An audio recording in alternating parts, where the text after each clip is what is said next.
Louvado seja o nome do Senhor. Eu falei na quinta-feira sobre o poder de Deus. Eu quero falar nesta manhã, amados irmãos, sobre a santificação, a natureza da santificação. Eu queria que você abrisse a sua Bíblia no primeiro livro da Bíblia, que é o livro de Gênesis.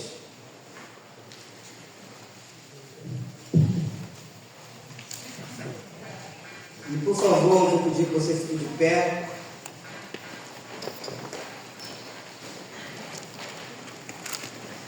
É o capítulo 1 de Gênesis. Capítulo 1, nós vamos ler juntos o versículo de número 4. Gênesis, capítulo 1, versículo 4. Vamos lá. E viu Deus que a luz era boa, e fez separação entre a luz e as trevas. Amado Deus, eu te louvo e te bendigo pela leitura da tua palavra.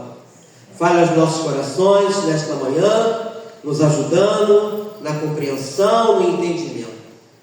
Como teu arauto, eu peço essa ajuda também. Que eu não acrescente nada e não tire nada do que está escrito aqui, Senhor.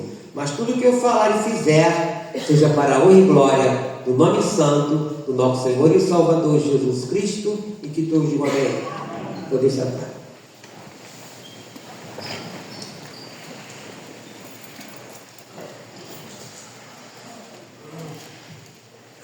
O que eu aprendi, meus irmãos, ao longo da minha vida com Deus, já são 48 anos, é que permanecer na presença de Deus requer que todos nós sejamos santos.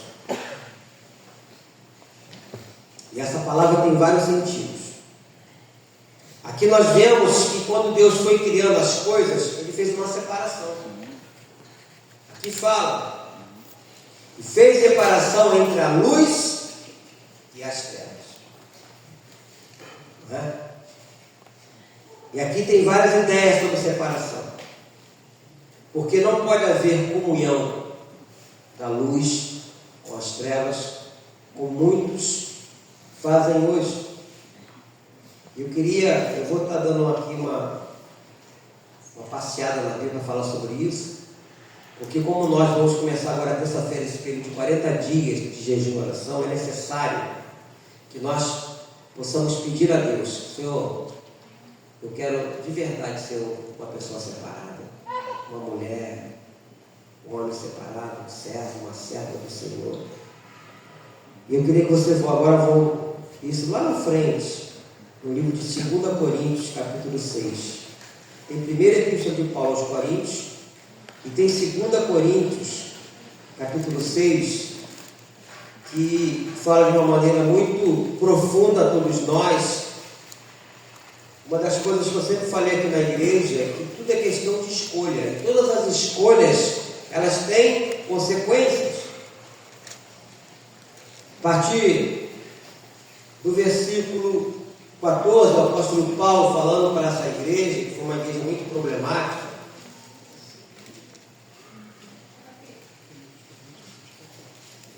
Capítulo 6, versículo 14. De 2 Coríntios, tem primeiro e tem segunda.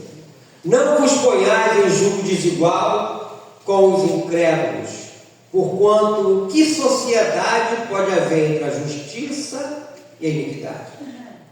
Ou que comunhão da luz com as trevas? Que harmonia entre Cristo e o maligno? Ou que união do crente com o incrédulo? Que ligação há entre o santuário de Deus e os dos ídolos? Porque nós somos o santuário de Deus vivente, como Ele próprio disse: habitarei e andarei entre eles. Serei o seu Deus, e eles serão o meu povo. Por isso, retirai-vos do meio deles, separai-vos, diz o Senhor. Não toqueis em coisas impuras, e eu vos recebereis.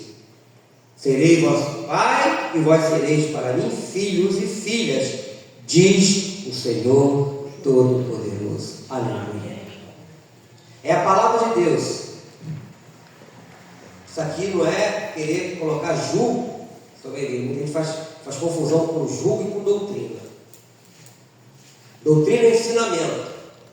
O que eu quero passar para os irmãos aqui é um ensinamento bíblico. É aquilo que Deus quer que todos nós façamos, porque não adianta dizer, eu sou de Cristo, e não fazer aquilo que Ele manda, que todos nós façamos, porque quando nós não seguimos a Cristo, nós fazemos todas aquelas coisas que nos mandam fazer quando nós éramos lá no mundo, e nós fazíamos, mesmo que fossem coisas assim humilhantes, né?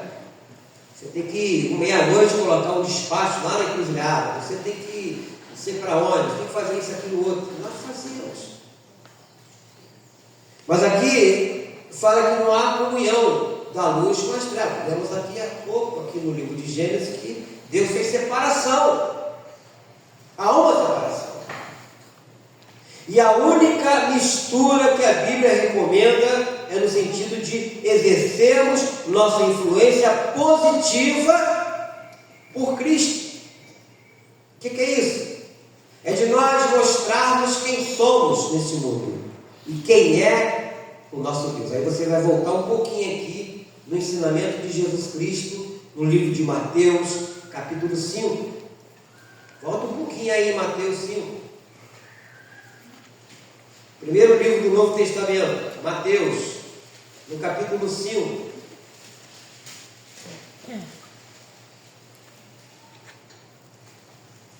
É a partir do versículo de número 14. Jesus está falando para os seus discípulos o que eles teriam que ser dentro do contexto de sociedade e de mundo. Ele diz assim: vós sois a luz do mundo. 5, versículo 14, não é isso? Não se pode esconder a cidade edificada sobre um monte, nem se acende uma candeia para colocá-la debaixo do alqueire, mas no velador. Ilumina todos que se encontram na casa.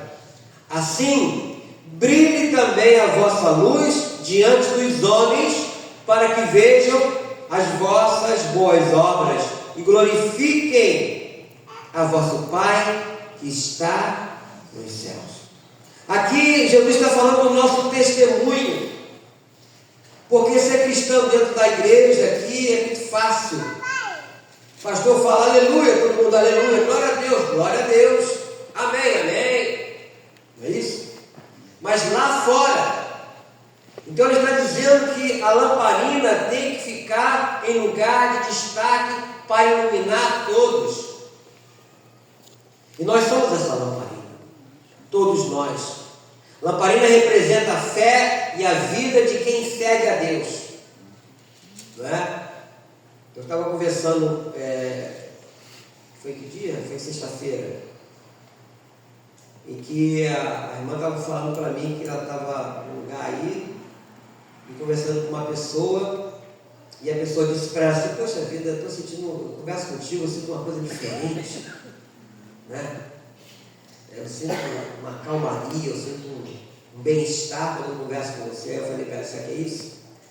É a presença do Espírito Santo na sua vida. Tem que fazer a diferença.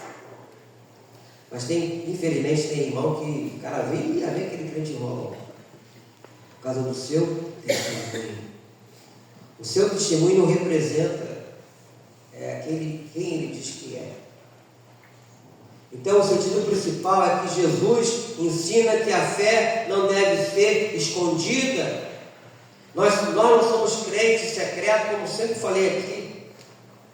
Embaixo do alqueire, mais do velador que está dizendo aqui.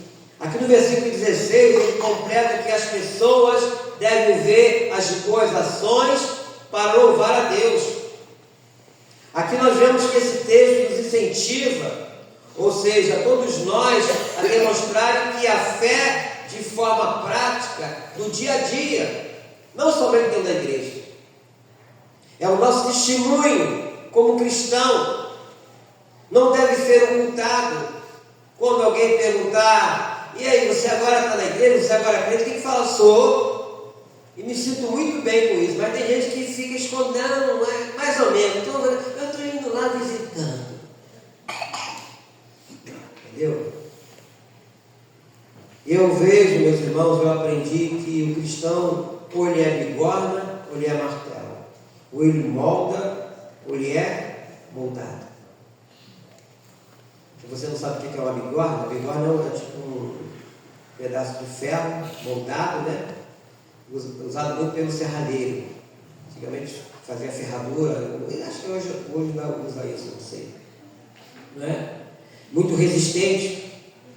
Os cuteleiros também, quem trabalha com cutelaria usa também, mesmo que seja de menor tamanho, para apoiar, moldar, achatar, cortar metais, né? Então, ou você é bigorna ou você é martelo. Nós somos pessoas, meus irmãos, dedicadas, oferecidas, ofertadas a Deus para o seu serviço. Faz me lembrar Ana, mãe do profeta Samuel. Ela orava a Deus porque ela era afrontada por Mina, que humilhava ela porque tinha filha da mulher estéril, e ela fez um voto com Deus. Se Deus desse um filho homem a ela, um varão, ele iria servi-lo toda a sua vida. E ela orou. Ela orava na santificação, e nesse momento de santificação, falei semana passada aqui, as pessoas pensaram que ela estava embriagada, né? Tinha bebido muito vinho. Realmente ela estava embriagada, mas não de vinho, mas do Espírito Santo. E Deus deu um varão a ela, que veio a ser um dos profetas maiores, né? Nós chamamos na Bíblia que é o profeta Samuel, e outros mais. Então, santificação fala também de purificação. Purificação e limpeza, ou seja, Deus usa vasilhas limpas, lavadas e purificadas. E é interessante nós aqui observarmos como a santidade de Deus exigia limpeza no arraial de Israel. A purificação é algo que acontece como ação de Deus. Quando nós lemos o Salmo 51, que é o chamado Salmo do Arrependimento, Davi reconheceu que ele tinha errado. E ele fala para Deus: Senhor, que Deus podia fazer o que fosse com ele, mas que não tirasse dele o quê? O seu Santo Espírito. Ele não queria perder a comunhão dele com Deus. A comunhão dele com Deus era muito importante. No momento de fraqueza ele errou, mas ele não ficou no erro, ele se reconcilia com Deus. Por isso que ele é chamado do homem segundo o coração de Deus. Porque nós, amados irmãos, nós vivemos em meio a uma verdadeira podridão moral, ética. Nós somos uma sociedade podre, mas o povo de Deus é como um lírio, em que em meio à poluição conserva a sua alva. Aqui ele fala: vós sois a luz do mundo, não se pode esconder a cidade edificada sobre um monte. A nossa vida ela tem que refletir na vida de outras pessoas. As pessoas têm que ver em nós que nós somos pessoas diferentes. A presença de Deus na nossa vida é que é essa diferença. Abra a sua Bíblia aí, volte lá em mim atrás, lá depois do livro de, para facilitar. Depois do Salmo você vai encontrar Provérbios e Eclesiastes. Ia passar batida aqui, mas eu vou ler essa passagem, que é Eclesiastes 9. Depois de Provérbios, estou falando assim para facilitar, porque também fala de santificação. É o desejo, tem que ser sempre do nosso coração.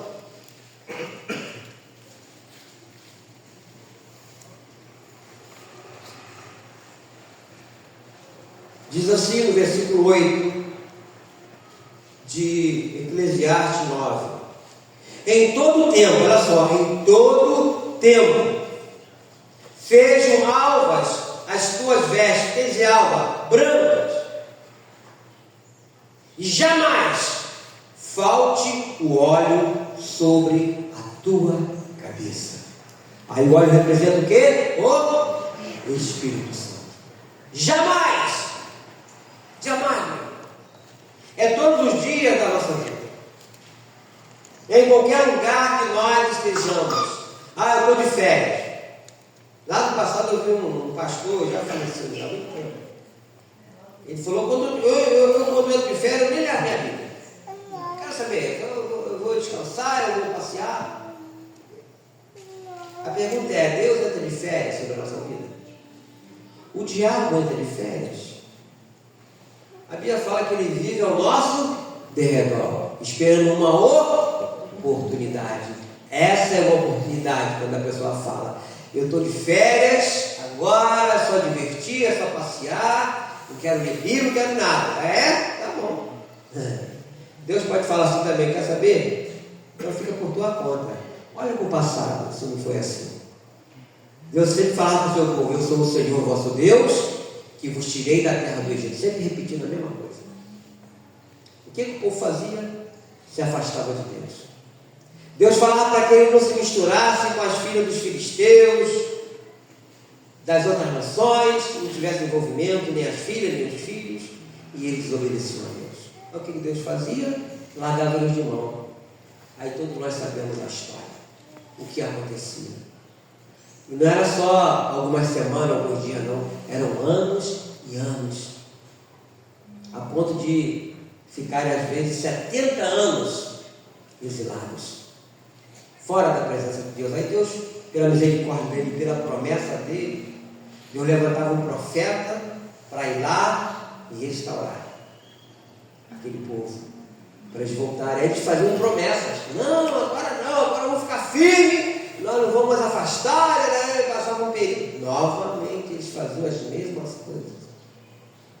Mas o texto diz aqui: em todo o tempo, de férias, qualquer dia, em todo o tempo, sejam alvas, sejam brancas, estou aqui simplificando, né, traduzindo, as tuas vestes, e jamais falte o óleo sobre a tua cabeça, meu irmão, minha irmã. Jamais falte sobre a minha cabeça, sobre a tua cabeça. Limpeza dos olhos, limpeza dos nossos lábios, dos nossos pensamentos, das nossas mãos.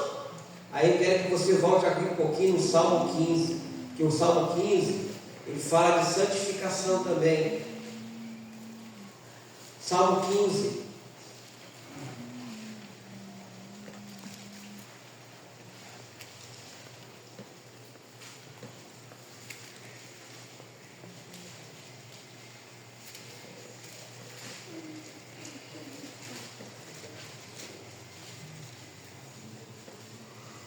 Fala do cidadão dos céus. Interessante, né? Eu falei de Davi, novamente Davi, falando de santificação. Ele diz o seguinte: quem, Senhor, habitará no teu santuário? Não, perdão, no seu tabernáculo. Quem há de morar no teu santo monte? O que vive com integridade, pratica a justiça, e de coração fala o quê? A verdade. Querido, não existe agora de pecadinho e pecadão. Pecado é pecado. E quem é o pai da mentira? O diabo. O que não difama com a sua língua, não faz mal ao próximo, nem lança injúria contra o seu vizinho, e que a seus olhos tem por desprezível ao réprobo. Eu simplifiquei aqui essa palavra réprobo, quer dizer uma pessoa malvada, perversa ou rejeitada pela sociedade. É o significado disso aqui. Mas honra aos que temem ao Senhor. O que jura com dano próprio e não se retrata. O que não empresta o seu dinheiro com usura, nem aceita suborno contra o inocente. Quem deste modo procede, não será jamais abalado. Quando fala de o que não empresta o seu dinheiro com usura, é agiota, né? O juro. Então aqui está falando das qualificações de um servo e de uma serva do Senhor. Então consagração é um gesto do cristão. Nós vamos fazer isso nesse período de jejum e oração, declarando, nós vamos declarar em palavra, atos, tudo que pertence ao Senhor. E tudo vai ser para a glória dele. Consagração envolve todo o nosso ser, recurso, tempo e atitude. Então, nesse período de 40 dias, vamos estar jejuando e clamando a Deus, orando a Deus, louvando, como falei, louvor tem que estar junto, adoração, tudo isso. E pedindo a Ele, me purifica, limpa-me, Senhor. E aí vem o serviço. Oração, meus irmãos, é serviço. Aí nós vamos estar pedindo a Deus aquilo que está nesses 40 itens. São 40 dias de jejum e oração. Mas antes, é necessário que nos consagremos. É necessário que onde quer que nós estivermos e formos, nós possamos demonstrar às outras pessoas que existe um brilho diferente em nós. Que existe algo diferente em nós. Você não precisa querer mudar a voz para conversar com as pessoas. Tem gente que costuma mudar a voz, né? Quer falar com aquelas vozes angelical. Eu me lembro que no passado tinha umas irmãs que vinham falar comigo. Era até engraçado. Pastor!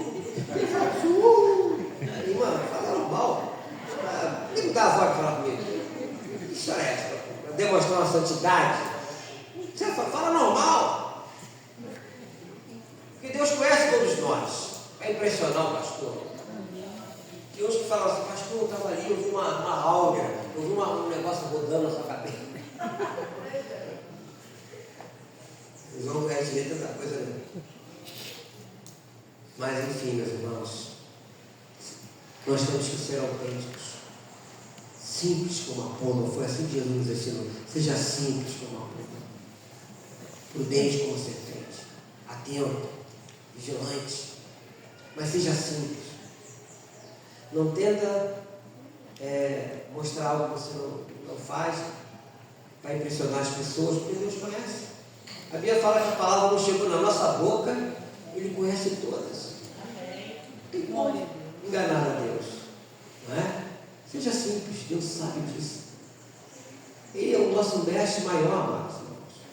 Nós temos que absorver dele. Claro que o pastor é usado por Deus para ensinar, para mostrar, mas com tudo isso você tem a Bíblia, para você ler, para você pesquisar. Às vezes, se o pastor está falando aqui no mesmo que está na Bíblia, eu faço questão de mostrar aos irmãos os textos, não é? E a Bíblia nos mostra isso. A Bíblia, ela não tem a palavra de Deus. A Bíblia é a palavra de Deus. É Deus falando a todos nós, né? É o único livro que você leva para a sua casa quando você o adquire, que o autor vai junto. Qualquer autor, outro daí da vida, se você comprar um livro, o que vai levar dele é o autógrafo dele, não é? Você está naquela fila interminável e chega lá e aí você fica todo satisfeito. Ele pergunta o teu nome, ele bota no ofereço, para fulano, aí você, poxa, livro aqui, eu vou ler esse livro, recebi autógrafo. A Bíblia não. A Bíblia, o autor vai junto, aleluia. Ele nos acompanha e está conosco, está comigo, está com você, meu irmão, porque a Bíblia, ela é a palavra do Senhor. E o serviço que nós pedimos a Ele, não é? Toda a vida do cristão tem que ser expressada no culto público como esse aqui, um culto particular seu com Deus. Não se limita apenas a um ato litúrgico de nós estarmos aqui adorando, louvando o nosso Deus, que se dá dentro de um prédio como esse. Mas é um estilo de vida, é uma vida vivida em constante adoração a Deus, adoração a Jesus. Quando você testemunha lá fora, quando você fala de Jesus para alguém, você está testemunhando, você está demonstrando a quem você serve. E nesse período, nós vamos estar fazendo isso. Nós vamos estar nos enchendo de Deus, nos consagrando a Deus. E a Deus. Eu falei na quinta-feira sobre o poder de Deus.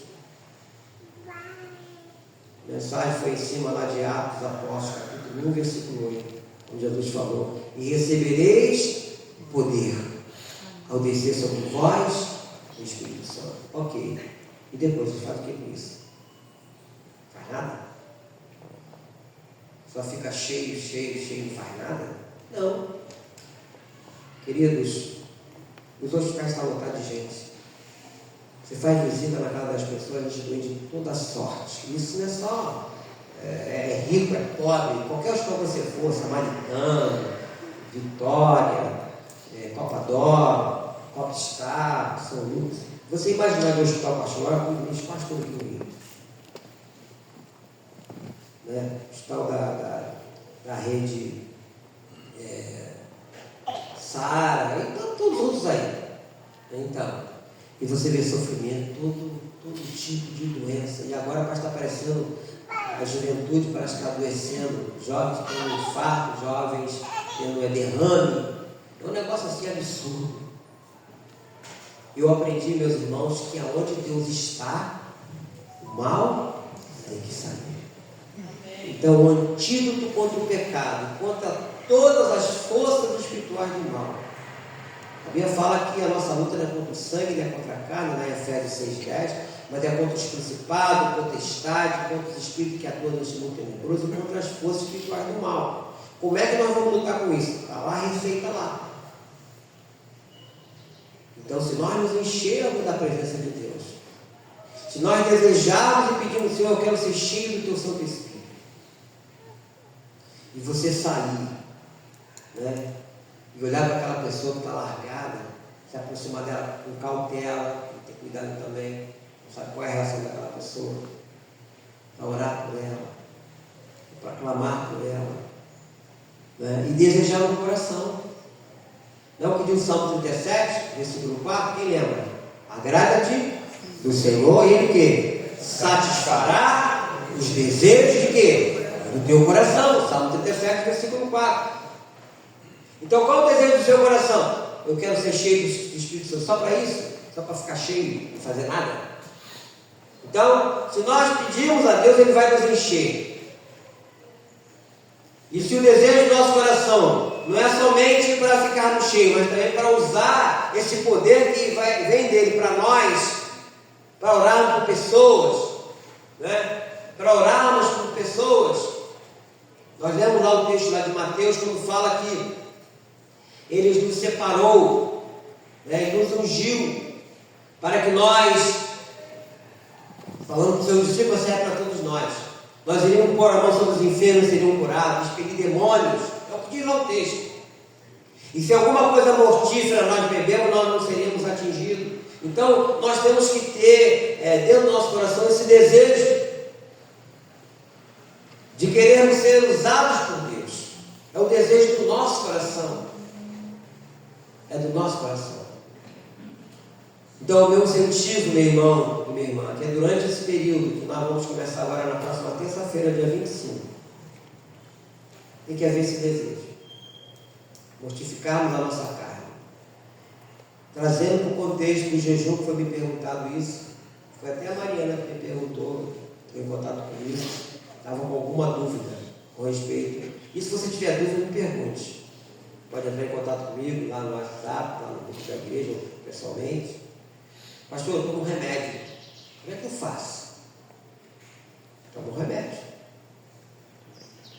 E para você não ficar com as paredes do seu estômago roçando uma na outra porque tomou um remédio, nunca é bom tomar remédio sem comer alguma coisa. Coma alguma coisa e a partir daquele momento você vai ficar em jejum até a próxima refeição, não sei qual hora que você vai almoçar. Mas você toma o remédio e come alguma coisa. E a partir dali, aqueles que não tomam, eu tomo remédio. E nesse período você vai estar pedindo a Deus a santificação. Senhor, eu quero ser santificado. O meu jejum é para mim ser santificado. Eu quero me santificar. Que o Senhor me ajude. Agora, vai ter luta, vai ter problema, porque o diabo sabe das coisas. Mas aí você vai lembrar, maior é aquele que está em mim. Estou parafraseando, porque o texto é maior aquele que está em nós do que aquele que está no mundo. Mas você vai falar, maior aquele que está em mim do que aquele que está no mundo. E você vai fazer o jejum para santificação. A oração já vai ser para pedir. E dentro do contexto da oração você vai louvar a Deus. Nós ensinamos aqui, mostramos o texto lá, a história do rei Josafá, da vitória chegar, eles adoraram, eles louvaram, e depois chegaram lá, está tudo resolvido. Então você vai orar e vai pedir. Todos nós temos petições, todos nós temos as nossas necessidades. Mas aqui tem os 40 alvos, que vai terminar no dia 4 de outubro. Né? E nesse dia nós vamos começar a receber pastores aqui na igreja, no culto da noite, vamos ter pastor aqui, e depois os cultos subsequentes, de manhã à noite, pastores aqui. E no último domingo do mês, se não me engano é dia 25 de outubro, nós estamos convidando alguns irmãos, né, que foram da nossa igreja para estar aqui também. Aí vamos ter uma festa à noite. Quem vai ministrar vai ser o Lucas Desidério, né? Vai estar aqui com a gente, né? Quando nasceu eu apresentei ele, bebezinho, hoje é homem casado, né? Esteve aqui pregando ontem. E eu fico feliz, né, de ver ele. Ele não esquece a origem dele, não é? Ele vai estar aqui com a gente. E toda a igreja reunida aqui agradecendo a Deus. 40 anos de muita luta, mas vitória também, né? Eu sempre falo aqui na igreja, independente do tempo que você está aqui na igreja. Ah, pastor, estou aqui há pouco tempo. Você também faz parte da história. Amém. Não é quem está mais tempo que ele, não. Todos que aqui estão fazem parte da história da igreja. Assim que nós aprendemos através da palavra do Senhor, quando Deus falou para os discípulos dele lá, nenhum profeta de mulher foi maior do que João Batista. O ministério de João Batista foram 6 meses, não fez um milagre, mas ele fez aquilo que Deus queria que ele fizesse: pregar arrependimento e preparar o caminho para Jesus chegar. Aí você olha os profetas lá atrás, Eliseu, Elias, né? Você vai olhando os profetas maiores, Samuel e tantos outros mais, né? As coisas grandes que Deus fez através dele, mas Deus colocou todo mundo no mesmo patamar. Então eu quero dizer para você, meu irmão, minha irmã, que está aqui há menos tempo, você também faz parte da história. Amém. Por isso que você está aqui. E nós vamos nos consagrar ao fazermos o jejum e orarmos a Deus e pedirmos a Deus: Senhor, me ajude, Senhor, eu quero ser cheio. Quando você fala, eu quero ser cheio da sua Shekinah, está falando da glória do Senhor. Moisés, meus irmãos, ele ia para o monte e ele voltava cheio da glória do Senhor, a ponto que as pessoas não conseguiam ficar os olhos nele, tanto brilho que ele tinha de Deus. Era um brilho diferenciado. Por quê? Porque ele buscava isso, ele dedicava isso. E nós, mesmo que seja num curto tempo, nós podemos também pedir a Deus: Senhor, eu quero ser cheio do teu Espírito. Senhor, eu quero orar por pessoas. Senhor, eu quero pôr as mãos sobre os enfermos, que tu possa curar e eu ver a manifestação do teu poder na vida daquela pessoa. Sabe por quê, meus irmãos? Jesus deixou uma promessa para todos nós, que maiores milagres nós faremos no nome dele. Amém? E que tudo que nós pedíssemos no nome dele, ele iria fazer. Então, é uma promessa. Então, se ele fez a promessa, ele é fiel em cumprir essa promessa. Agora, ele quer que todos nós pratiquemos isso. Pratiquemos isso. Ontem aqui eu senti muita presença de Deus aqui, né? Foi muito bom ver os jovens, todo mundo adorando a Deus, pastores que vieram, todo mundo saiu daqui maravilhado. A igreja, com tudo. Teve um grupo de intercessores que veio e vieram falar: a gente queria ficar ali. Não, tem uma sala aqui. Ele veio lá para cima e ficar lá orando na sala. Muita gente nem sabe disso. Ficaram, foi até a avó que estava na sala, né? A irmã, a Cláudia, né? Foi a Cláudia, né? Eu pedi a ela, não, a Elaine, Aí pedi para. Aí eles entraram, mas ficaram orando, intercedendo pelo trabalho aqui. Da igreja lá de Sarapuí.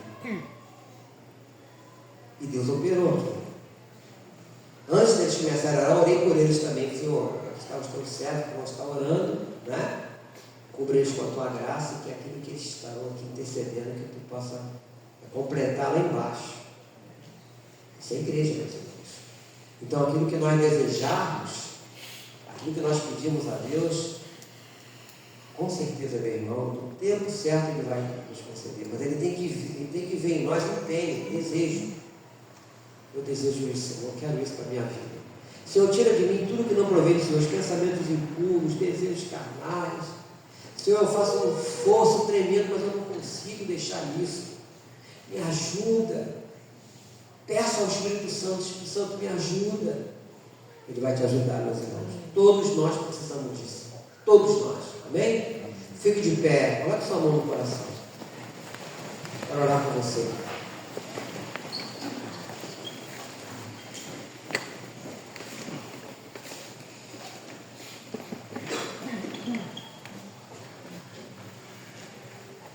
Querido Deus,